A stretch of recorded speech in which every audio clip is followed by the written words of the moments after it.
We've got actually 3 robots necessary to do the sample and caching system. Our big robotic arm out on the front of the rover, that takes our drill, pushes it against the surface, and allows us to take core samples.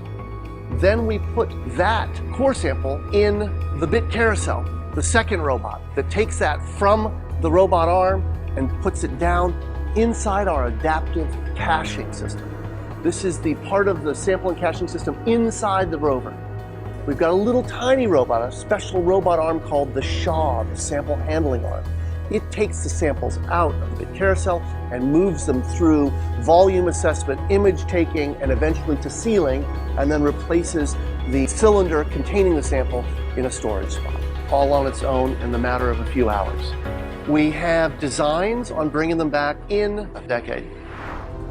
Mars has been at the fore of our consciousness about the questions of life.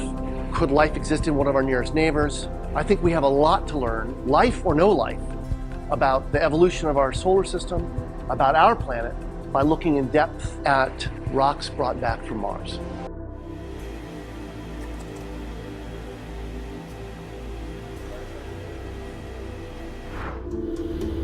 In terms of robots that go into space, the sampling and caching system on the Mars 2020 mission is the most complicated, most sophisticated thing that we know how to build.